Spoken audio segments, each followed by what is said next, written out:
Good afternoon. I'm Ken Jamerson, and I'm pleased to welcome you to the Park Willis Lectureship. We're honoring one of our legacies, and it gets a little scary when you see the tenure of your legacies overlap with your own tenure. Park was a real champion of preventive cardiology. He was really instrumental clinically in understanding the familial contributions of mitral valve prolapse and all the clinical features of it, and importantly, kind of moved us from that heart station model to a true division of cardiovascular medicine. He also had a great partner in Chris, who, after he left, just managed a number of careers in our GCRC as the nurse manager there. So happy for all the contributions for Park Willis. But it's a real joy. We say that kind of all the time, that's a real joy, but this time a real joy to introduce the speaker today. She's returning here to Michigan, Dr. Shawna Nesbitt. She went to one of these medical schools that was accelerated for smart people. You do undergrad med school at the same time, and then came here, where she was a fellow in hypertension under Stavo Julius, and also obtained a master's degree in clinical research. She worked on a number of projects, but one of the more interesting ones was bridging an experimental model of hypertension with hypertensive rats that are stroke prone. And early intervention of the manipulation of the renin-angiotensin system seemed to change the expression of disease. And if you treated animals in utero, these genetic rats would not have high blood pressure. She also worked on a Tecumseh blood pressure study that was looking at precursors of hypertension in humans and kind of fused that together. And Steve and Shawna led the trophy study, and was the first time that in humans, if you take folks with borderline hypertension and pre-treat them with the renin-angiotensin system blockers, that you can delay the onset. It was a modest benefit, but an important and kind of a novel concept. Around that time, she was really popular and recruited to UT Southwestern, where she's continued her research, but also went to the dean's office and began to work in student programs and diversity. And in a state where diversity, equity, inclusion has been stricken from higher education as pronounced, she's quite successful. And with underrepresented minorities now, they're almost at parity. And that kind of work got noticed around the country. And she was highly recruited, and her institution got smart and decided to make her their inaugural vice president.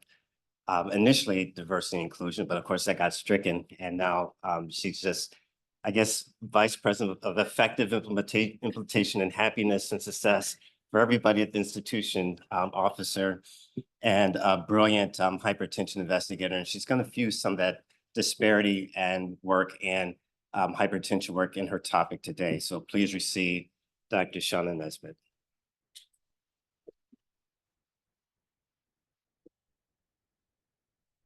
Okay.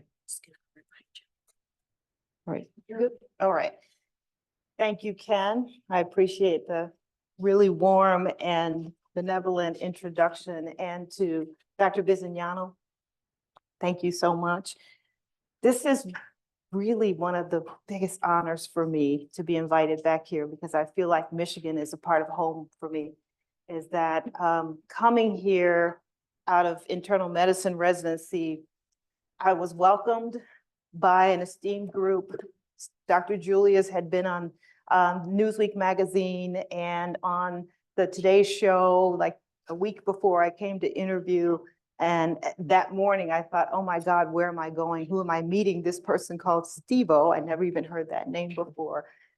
But it gave me a place that I could understand what academic medicine was like, because I never thought that I would end up in academic medicine, not much less in leadership positions. And even research was not really on my radar screen. My radar screen was what I saw at my home. And my home, everyone had high blood pressure. My family, every single adult person was going to the doctor for blood pressure, never mentioned control. And many people I knew had blood pressure that was uncontrolled, and that was kind of just the way things were. So I thought I would be an internal medicine doctor and take care of that as part of my practice, until someone said, you should follow your passion. And at Michigan is where you're gonna find it. And I found it here, and I'm just so elated to be able to come and spend time with you. We had a lovely dinner last night, and I've been just giggly all day because I just love being here so much. So, and I still, although in Texas now for more than 20 years, I still wear blue and espouse Go Blue. So I'm going to talk about hypertension in older persons and achieving health equity. Also, a conversation I had with a former University of Michigan faculty, Mark Supiano, who is a geriatrician, and visited us recently, and we are working on papers for that topic. So I thought I would just kind of spend time talking about social determinants of health and how it affects hypertension in elderly people and how we need to think about what solutions we can implement to actually improve the care and reduce the outcomes, reduce the terrible outcomes. My financial relationships, I'm a PI, site PI for a trial of renal denervation. I won't be talking about that today at all. So objectives is to really talk about the disparities in hypertension in elderly people, talk a little bit about the linkages between hypertension and social, cultural, and racial ethnic factors, and then a little bit about what the approach might look like in trying to improve those disparities. We are all familiar with this data that hypertension is far more prevalent in older age than in younger age. And a long time ago from the Framingham data was published that if you live to be around 60, that you had a 90% chance of becoming hypertensive.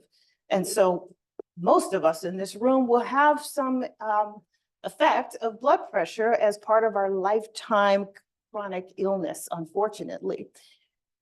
If you look at awareness, treatment, control, however, elderly people are more aware, they are getting more treatment, and they are getting better control, as meager as that might be at 35.7%. But that's not the whole story. If you look at the trends in hypertension in older people, the trend is that over the last 20 years or so, we are seeing a slight decrease in the trend in elderly people over the age of 60, mind you, not at the older end at 80 years of age, but there is a slight improvement. You might be fooled into thinking, well, that looks like it's great. But what's not great is this, is that we still see this disparity between groups of hypertension in older people, such that particularly in the red line, African Americans continue to have higher prevalence of hypertension consistently from 1999 through 2016. Hispanic Americans and white Americans, non-Hispanic white Americans, appear to be at the same smoldering level, and that's not changing. But notice the disparity between the groups is also not changing, even if you say that we have a little less in 2016 than we had in 2000. So what's behind it? We always start with lifestyle modifications. And so the DASH diet being a part of Life's Simple 8 that we now speak about in terms of helping people to have better cardiovascular health. But what does that really mean? We emphasize those aspects of our diet and minimize those, including beverages and foods that are highly processed, which tend to be high in sodium and less healthy, and decreasing alcohol. What does that look like in elderly people? Well, in a study done in Los Angeles, published in 2022, and a population of 500 participants found that Hispanics, only 66% of them actually get the recommended amount of fruits and vegetables per day. I'm sorry, 66% do not meet. 81% of African Americans do not meet that. 77% of hypertensives in that age group do not meet that. And males are less likely than females to actually achieve that. So despite the fact that we've been saying this for a very long time, this group is not even getting close to what we would recommend them to do. We know very clearly from clinical trials, the SPRINT study has shown us in an elderly population, if you divide them out by fit, less fit, and frail, the tendency in all three of these groups is for lower blood pressure to be better than higher blood pressure. A little bit less clear in the fit group, but pretty much the trend is that controlling their blood pressure will help them to have better quality of life and less events.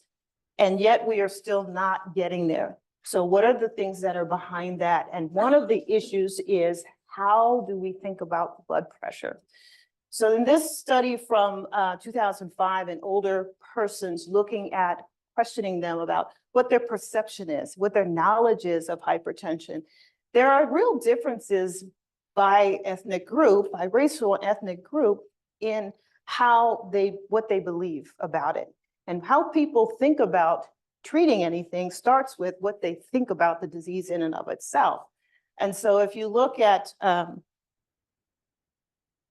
here, how many people believe that hypertension and blood pressure are the same? 77% of African Americans would say yes, but only 52% of Hispanics or whites would say so.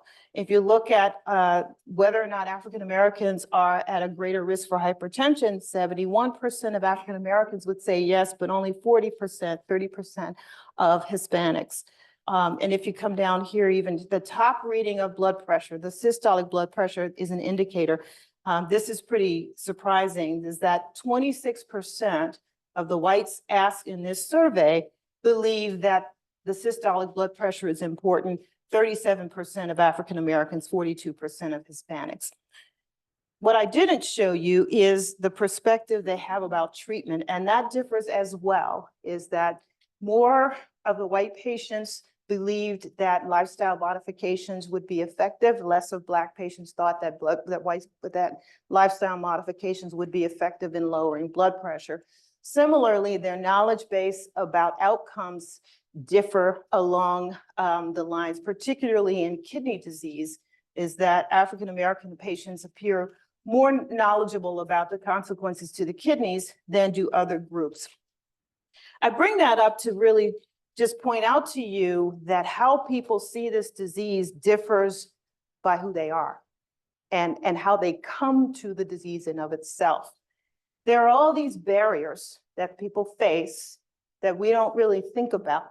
And so the barriers are many, and some of them are broader and some of them are taller, but each of them is different, and they all block patients from getting to the absolute goal of blood pressure control.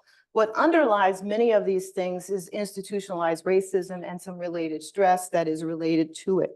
I'm going to just walk you through some of these barriers to help you to see this a little more clearly. The social determinants of health, we are all familiar with, and all have some role in our aspects of health care and our health status, as well as our health care relationships. So let's start with behavioral modification. If you take smoking as a behavior, we obviously know that smoking does worsen your cardiovascular health, and getting people to stop is a good thing.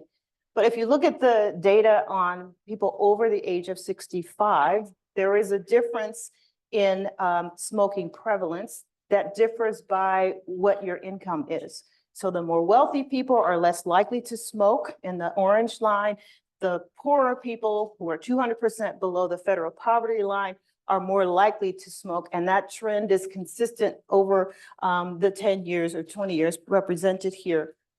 What about smoking cessation? If you divide that up and look at that by race, what you see in the gray line, which is non-Hispanic Blacks over this time frame, is that they have lower rates of smoking cessation compared to the other groups represented here, or the overall group, which is shown in the blue line, is that where smoking cessation is getting a little bit better overall, in Blacks, it's not getting so much better, and the disparity continues. Even more bothersome is when you look at the kind of cigarettes that people smoke. Menthol cigarettes tend to be more commonly used in African American communities. Why? Because if you look at retail marketing, menthol cigarettes are more frequently marketed in areas where African Americans live in high populations. And that isn't by accident, that is on purpose. And so if you think about this aspect, the more difficult, there are studies that show that menthol cigarettes are tougher to stop than non-menthol cigarettes. These are institutionalized policies that disproportionately affect some of our populations.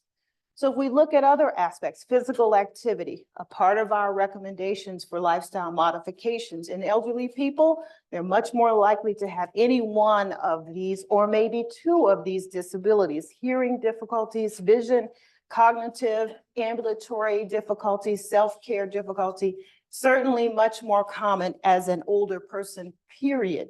But how is that affected by the other social determinants of health? And so in this analysis done by Rhee, looking at having 3 or more of the social determinants of health or not, what does that affect on each one of these ability functions? And so if you have more than 3, you are much more likely to have difficulty with your activities of daily life, more difficulty with your lower leg mobility, and more difficulty in general physical activities. And each of these categories is statistically significant, and the group age is a mean age of 72. Furthermore, if you look at how does that affect their health behaviors and healthcare behaviors, similarly, 6% compared to 2% have no place to go for their healthcare. Statistically higher than those who have less than 3 risk factors. And if you look at those that are hospitalized overnight, 26% compared to 14%. The other 2 have the trend, but they are not statistically significant. But again, you see that the social determinants of health determine a lot about how these individuals encounter health care and how they live their lives every day. In aggregate, similar study, 954 individuals from the NHANES database, divided by race, Blacks are more likely to have lower education in this elderly age group. They're more likely to be poor, more likely to have food insecurity, have higher tobacco use, and also have less likely to have a partner, because having a partner certainly increases the likelihood of living to older age. So let's take another aspect of the social determinants of health and education, because education determines a lot about how we understand health literacy and also how we interact with healthcare providers and how we just understand disease, period. So this study by Oliveira in 1,200 elderly hypertensives looked at what did they know about hypertension. 99% of them knew that blood pressure is bad for you. 25% of this group was African American. 41% didn't know their blood pressure level. 24% of them didn't know what the optimal level of blood pressure was. I don't know what your experience is clinically, but I will tell you that most of my patients come in the door and they've been on blood pressure medicines for a long time. They have no clue where they're trying to go. Would you ever get in a car and start driving and not know where you're trying to go? It doesn't make any sense. So if we look more at what their background education's level is like and divided that out by race, 83% of African Americans and Asian Americans have completed high school, 62% of Hispanics, 17% are gone to college or more in the Hispanic group versus an average of 35% in whites or 33% in the general population. So we're really talking about different levels in aggregate of how people experience the world, and their education determines a lot about how they live. What about insurance? Because insurance is your gateway to healthcare. So from the NHANES registry of 18,000 adults, this including not only elderly, but also middle-aged individuals, you can see that whether or not you're insured has a lot to do with whether or not you're controlled, your blood pressure is controlled. So private insurance, 48% of them are controlled, but no health insurance, 24%. If you look at healthcare access, if you don't have healthcare visit in the last year, only 8% of them are controlled. If you have usual healthcare, 48%, a lot better, not perfect. And then again, there are differences by race as far as blood pressure control and insurance. So it's clear that this is just one more barrier that you have to cross. And this is just looking at the overall insurance rates of people over the age of 65. Now, most people have access to Medicare. Some have only Medicare, and some have Medicare Advantage. 40% have private insurance. I don't have the data divided out by race, but in looking at what's the effect of Part D, which is a newer component, what is the effect of covering that gap? Well, it is clear that there are different patterns of utilization, and when people hit that gap, that their pattern of whether or not they resume medicine or not, and whether they stop medicine is different by race. And so Hispanics and Blacks are more likely to discontinue therapy completely. They're more likely than whites to actually resume it, but they are more likely to say, I can't afford it, I'm not going to take it. And so stopping your medicines for a period has a negative effect on the overall vascular health. What about income, financing, and housing? Because they all kind of come together. Most of the determination of our wealth is by, whether or not you own a home. Amongst older people, very different rates of poverty levels, 17% in African Americans, 16% in Hispanics, 6% in white non-Hispanics, and 11% in Asians. So there are really different levels of poverty level, and we know very clearly that health and wealth are tightly connected. It's tight enough connection so that morbidity and mortality are affected by income distribution and also by where you live. The income influence on health is very clear to your longevity and also the quality of life that you have.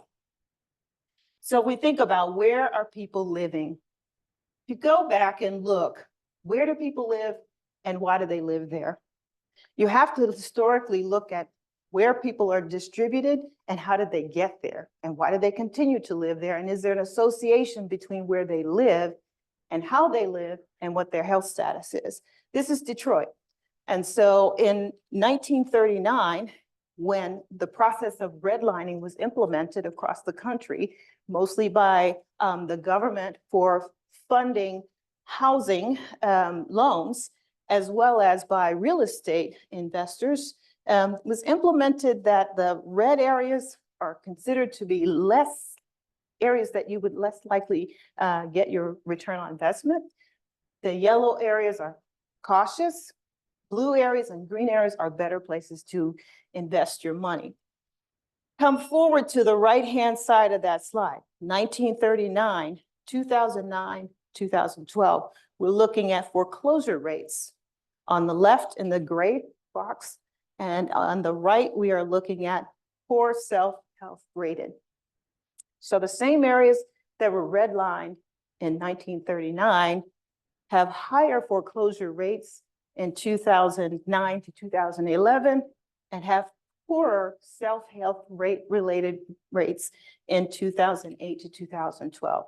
How can that be? I didn't bring the slide to show you, but you can also look at it by race, and you will see that from 1970, that area of Detroit completely shifted in the demographics of the location. And there are many other aspects of the neighborhoods that also changed in the same time frame. Sure, that's Detroit. And you might say, well, there's a lot going there. This is Dallas. This is the center part of Dallas. The same phenomenon in 1939 with redlining process. This is Dallas 2019. The darker the color, the higher socioeconomic need that is graded by at the bottom 1 through 5. The southern sector of the city, higher need, poorer health. Food deserts, map, same area. The darker colors, again, the areas of food deserts. Exactly the same locations in 1939 as in 2022. And what's even more disturbing is this, is the life expectancy in Dallas between those zip codes, the southern sector at 65 and 75204, 24 years of life. That disparity is very clear, and it tracks exactly in the same areas that have been redlined almost 100 years ago. Is that by coincidence? I render to you, it's not by coincidence. These are hard and fixed into our societal policies and practices. And if we intend to change this, we have to do more than tell people that they've got to go get fresh fruits and fresh vegetables, although they do. If we look at who's living where, the interesting part here is to look at individuals over 50 years, at whether or not they live in a poor or non-poor neighborhood, or if they are poor or non-poor themselves. And so if you look at the left component of this table, whether you are non-poor or poor, and you live in a poor neighborhood or a non-poor neighborhood, your risk of having hypertension is quite similar. But if you are Black, it doesn't matter if you are poor or not, or live in a poor neighborhood or not live in a poor neighborhood, your risk of hypertension is higher. So being Black, in this instance, increases your risk of hypertension regardless of whether you're living in a poor neighborhood or not. Or if you are wealthy, more wealthy, you still have the exact same risk. There's some small, subtle differences between these groups, but the overwhelming observation is that your risk is still unaffected, is less affected by where you live if you happen to be Black than it is by just being Black. So how does this connect to cardiovascular risk? It's a study done to look at allostatic load, and that is categorized by using 9 biomarkers of dysregulation, and they represent in these 3 systems: C-reactive protein, systolic and diastolic blood pressure, heart rate, cystatin C, and then several metabolic measures, including cholesterol, waist to hip ratio, BMI, and hemoglobin A1C. And in that study, what they found is that the relationship of living in a food insecure neighborhood, moderate or severe, that relationship is significant in the baseline model, in a model where you adjust for demographics, in a model that you adjust for socioeconomic status, or if you simply look at the full unadjusted, the full adjusted model, which again says to us that it matters if you can access healthy foods. It matters if you are food insecure. It has an effect on your overall life status. So what about the aspect of trust? Because what happens for all of us when we see patients in that room, how the patient perceives you determines a lot about whether or not they're going to follow what you say. If they don't trust you because you are the emissary of information for them, that trust is sacred. If we don't fix that, we will not get to people. So if we look at how people experience the world, period, this is from the Kaiser Family Foundation, perceptions of racism, of historic wealth gaps, of unconscious bias, quality of housing, education. All of these differ clearly by race, white or Black, pretty significantly. If you ask the same group about how that affects their healthcare, you will find very clearly the same pattern is that Blacks that very often experience racism as a factor in their healthcare, as compared to 16% of our Hispanics, 12% of whites. And again, you can see the bars are gradually changing. How is that important to us? Because it turns into mistrust. And Thomas Lovis did this phone survey a couple of years ago and 327 individuals in Baltimore, Maryland, and found that this MMI, a measure of mistrust, correlated to a failure to take medical advice, to a failure to show up for appointments, postponing receiving care, or even filling prescriptions. So it matters how we interact with our patients on an everyday basis. In sum, all of these social determinants come together to yield a negative effect on our older patients. So the social and political factors that lead to structural differences in how people live and where they live, that also affect education, that affect income, that affect social class, are intermediate determinants. And that leads to differences in what we see in terms of their housing, their psychosocial and behavioral factors that we are obviously always asking people about. And that clearly affects the health status of our older individuals, which obviously comes to blood pressure. How does it come to blood pressure? Because blood pressure is one of those chronic diseases that so many people have. Patient factors affect their adherence to medical regimen, which leads to poorer blood pressure control. That adherence to the medical regimen, that relationship between the medical environment can also be affected negatively, because the moment we have patients who aren't doing what we perceive their responsibility to be, our engagement changes. And then there are provider factors on the other side, and they all converge on leading us to poorer blood pressure control. So from a patient's perspective, chronic diseases like hypertension, they're recommended Life's Simple 8, diet, exercise, sleep, multiple different things. They struggle to meet those challenges all the time for all the reasons that I have cited. And when they're unsuccessful, like all of us would feel when we're unsuccessful in anything, you're less engaged. You feel a little like I don't really want to tell my doctor that I've been eating pork rinds. I don't want to tell you that I ate chips for dinner last night. I don't want to tell you that I ate chips for dinner because I couldn't get to a real grocery store, or that I don't have money in my pocket to actually do any of the things that you asked me to do. It's a little embarrassing. How do we get past that? And so in this particular study of looking at patient adherence, looking at multiple studies, including at least 25% of the patients who are Black, that overwhelmingly, when you incorporate therapeutic alliance with patients, that there is a positive effect on their adherence.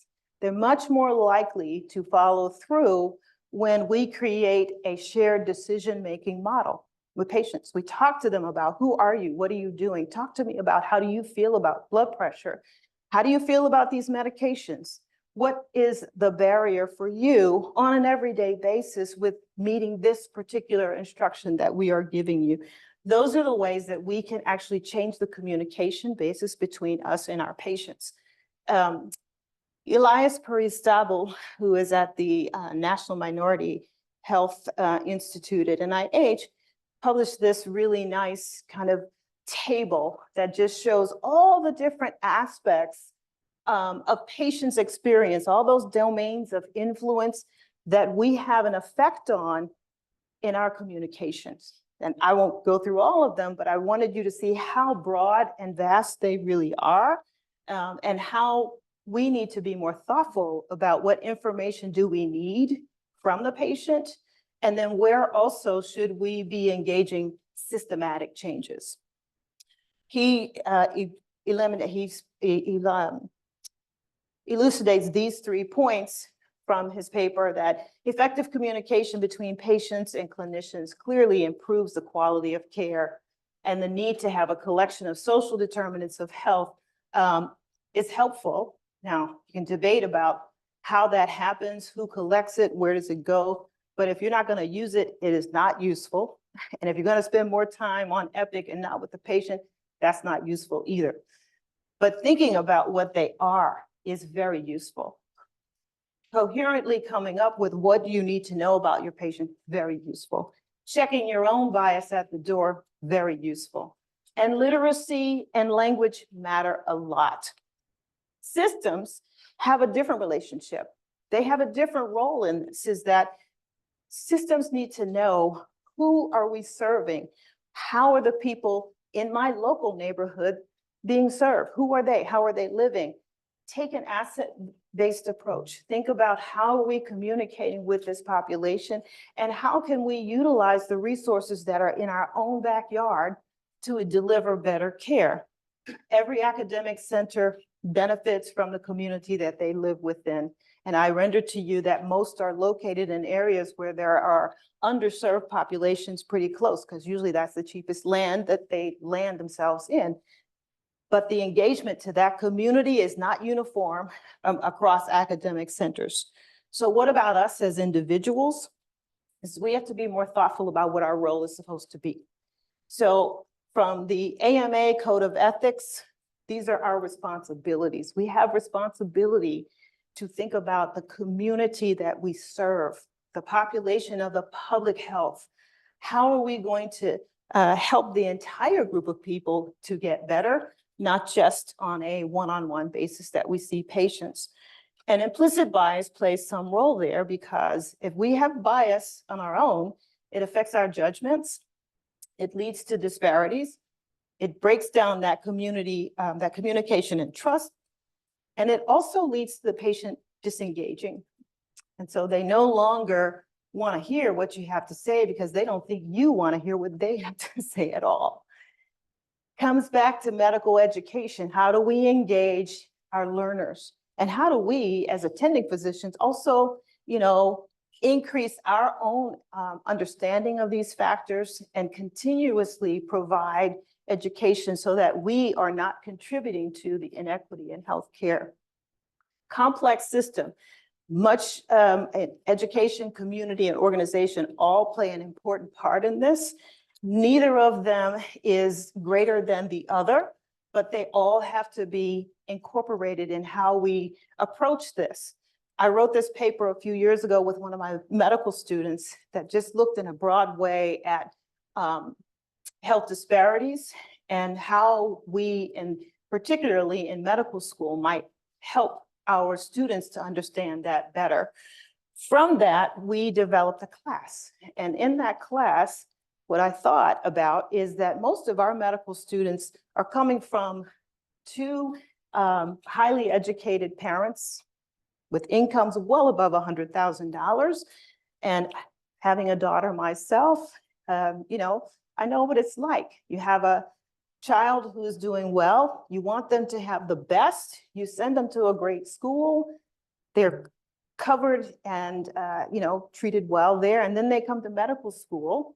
And in medical school, if they're 23, 24 years old, how could you expect someone who comes from that lifestyle to understand anything of these people who are really suffering? It's a very hard thing. And I think as medical educators, we don't think they should know anything about biochemistry. Why do we think they should know about all these other things? They're all complex. So our class was built on the model of immersions, is sending our medical students out to experience and understand on a real level, what does it look like? How do you live if you're in a home with several generations of people living in a small one-bedroom apartment, or if you have 3 or 4 small kids and you're raising these kids by yourself and you got a brand new baby who has asthma? How does that happen? If you're an elderly person living by yourself in a neighborhood where there are no grocery stores, how are you getting healthy foods? So we sent them out with our geriatricians for home visits. We sent them to our jail to see what's it like for incarcerated individuals. We sent them to organizations like the reentry program so that they understood when someone comes out of incarceration, how do they reintegrate? What happens to their healthcare? They began to understand that. They came back and reported to the rest of the class. After 2020, with the death of George Floyd and the beginning to really think about this more deeply, we incorporated that to be part of the required curriculum for the second-year medical class. So every student has to do that, and they all report to each other, and it's actually become quite a well-received part of their coursework. It isn't the only thing, but it's a part of the things that they're going to do before they go to the clinical world. I'm a part of a group that is also looking at the family dynamic and management, and gone out to do dyads of focus groups, and found that the relationship of the dyad and understanding the partner's blood pressure issues is a key part of whether or not people follow through, and also can be a useful way to improve care. So I'll come and end with this part, is that novel approaches to resolving disparity is a multifactorial issue. There are lots of places where we have to intervene if we want to see things get better. Clinical, nutrition, social determinants, novel interventions, all are helpful, but none of them in isolation of the others. And some solutions and things to think about as individuals. There are many different places where providers actually have a role to play in improving the health of one patient, but also improving the health of many patients in the local community. And so in conclusion, health disparities are all around us. Older people suffer even more potently. These linkages in social determinants of health are important for us to understand, but it's important for us to make sure that all the systems we touch are also actively engaging, because we in the room hear stories that they do not. And sometimes they're making decisions about these things in the blind, because we're holding that information in the room. Where is our role to actually engage and make changes? And so I wanted to end with some fun things to show you some pictures of my time here in Michigan with all of my friends, where we enjoyed time after time, and that 10-year period of my life was life-changing. And these are my favorites of enjoyment. Dr. Bizignano left, but Dr. Bizignano came to my house where I had a bird, and he brought shake and bake for and put that on. It was typical John. Baby shower, Ishab, Dr. Jamerson and I were on the board for many, many years. Liz, Andrea, Denise, had fantastic times.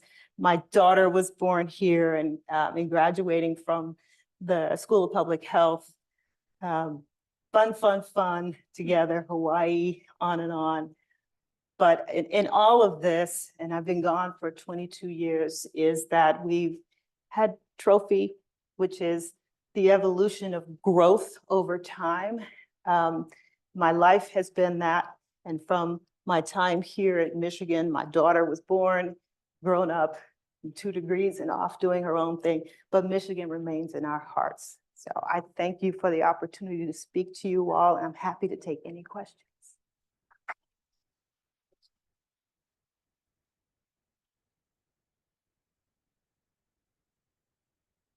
Yes. So you live in the state, you have 10, sorry. You live in the state of Texas, one of 10, that did not expand Medicaid. Yeah. So I'm sure there is data on this, but in the state of Texas and those other 9 states, how have they fared compared to the states that did expand Medicaid? Yeah. I don't have that answer for you. I can't imagine that it's going to be better. You know, it's a political decision that was made not to expand healthcare. We have an interesting way to approach our indigent healthcare. At Dallas, we have Parkland, which is an amazing place that has every available expertise for patients that we have in our university hospital. It's simply a beautiful place, but it serves Dallas County. It doesn't serve Travis County or Tarrant County and Collin and all the other counties that are around us. It's a cobbled together thought process. But I think it's an example of the fact of how we've been approaching healthcare, is rather than, and this is national, is that we've got a cobbled together system And we've got big holes in places, and maybe that hole is a whole state, or that hole might be a county. But we have thought about this as how can we address this as a systematic issue across the entire country? And even though some places did take it and some places did not, and we're one that did not, I think the problem is higher than just one state. I think it's at the national level that we have to take on that issue. Thanks for the talk and for reply. I think this is very relevant. Even in my own family, I'm I guess, first generation, or I was born in Colombia, but my parents are in their 60s now, and they don't want to take their meds. They're trying to work on their diet. But with regards to like Hispanics specifically, do you notice a difference depending on like where they're from? Like Hispanic is like a term for like all of South America, as well as, you know, Spain and other countries. Is there a difference there? And then, just curious. That's a great question. And in Texas, we see the diaspora of people who are called Hispanic or Latina, depending on what part of the US you are in. And they're not the same. They just all speak Spanish, but the differences in language and in subtleties of language, the differences in culture and also foods and thought process, and their histories are not all exactly the same. So yes, and even genetically, if you look at Puerto Rico versus people who are from Mexico, people from Mexico have a more Indian influx, American Indian influx, whereas people from Puerto Rico have a larger percentage of African genetic influence. And yes, there are differences in blood pressure, as are diabetes and other metabolic diseases as well.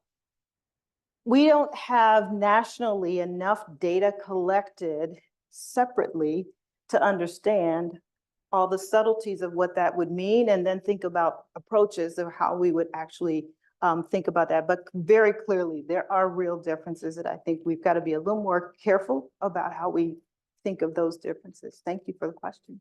Mm-hmm. Great talk, Dr. Nesbitt. I have a question.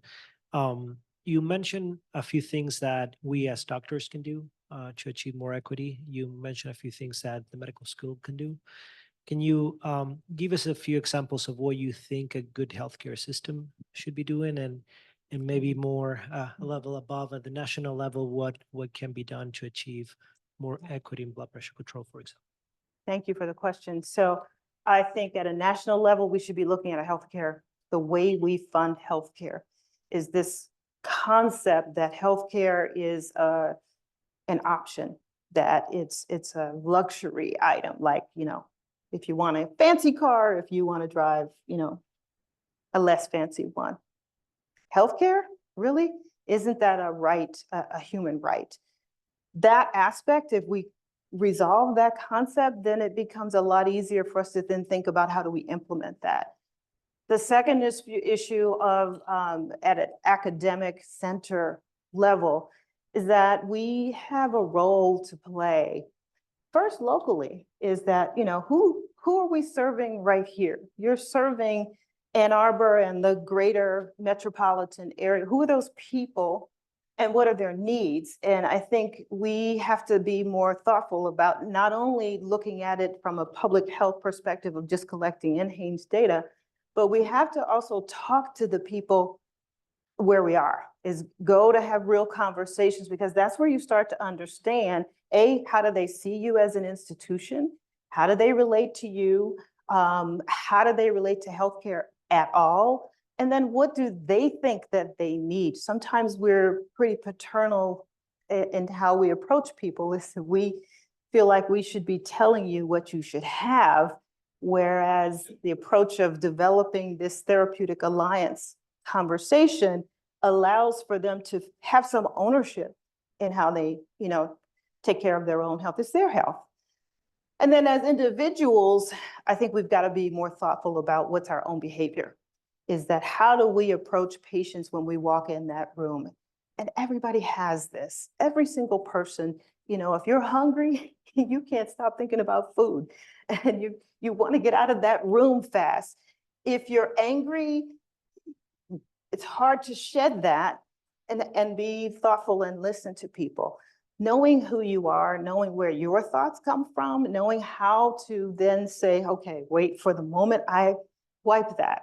I need to open the door for this cultural humility so that I'm humble enough to hear you telling me your story so that now I can help you to come to the next steps of level. And I think that's a responsibility that we will always have. Nobody ever becomes what I think is culturally competent.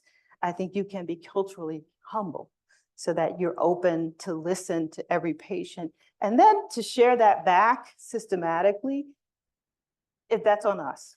We have to do that. Yeah.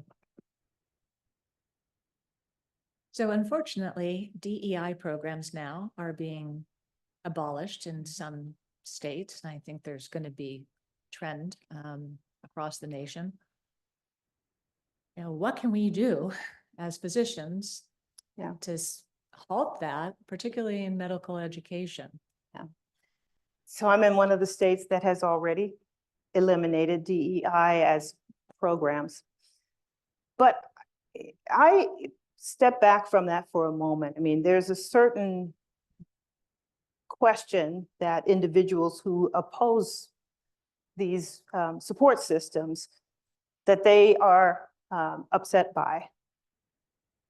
And we may not be able to stop the wave because it seems that in the political water, that's the way we're going. But I think for those of us who actually support it, we need to be more thoughtful about what is it that we were supporting? What is it that we wanted to achieve with it in the first place? Because there's nothing that stops you from hiring people who don't look like you. There's never been a law that says you can't do that. There's never been a law that says you can't bring in medical students from various places with different backgrounds. We've relied on a system to make us do something, right? But if we're committed that that's what we want to see, then what stops us from making the way to open the door for everybody equally so? That's the question we have to individually ask of ourselves and of our systems, of that looking at your system to say, what's the barrier here? And am I creating a crutch for something that I could systematically fix? And if you systematically fix it, it's a much longer lasting effect than the building any outside program that approaches a problem that is systematic.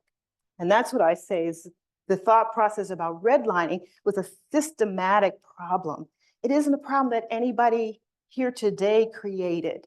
And I don't know that they would have created it then if they knew that 2024, we'd be still dealing with the same major effects from it. But we have an opportunity to fix these things. Why do we need call these things a program to fix them? We can just fix them. Not easy. Nothing's easy though. Any other questions? So if I'm hearing you, can you hear me? Yep. So the idea that dropping the term DEI from UT Southwestern, did it change your impact? Was it necessary to have that role, that title in your role? Or that, yeah. So my entire scope, my job changed. We eliminated the office and the job and rethought what is it that we need as a system. My title is Chief Institutional Opportunity Officer. And so what I do is really look at how do we create programs so that every individual in here can be their very best. You may need something very different than he needs or than she needs, but we ought to have that ability to modulate the system so that it accommodates to support each and every one of us. Not that we're only going to create a program that supports this one group, but that we're going to create opportunities that are going to allow everybody to have that level of step that they actually need to meet the bar of what we find to be excellent.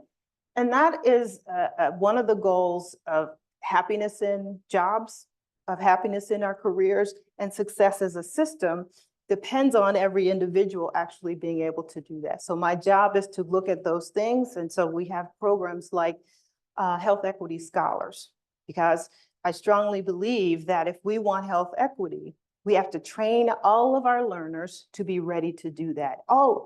Everybody, not just a certain group of people, but we need to make that an available way of learning and thought process to bring everybody up to the same level of proficiency in that area to achieve that.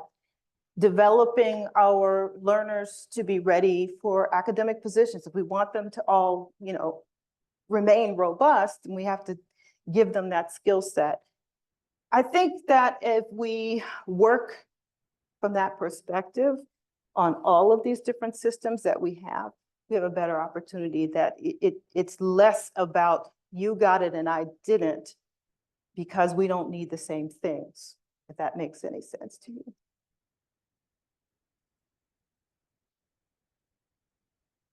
All right, so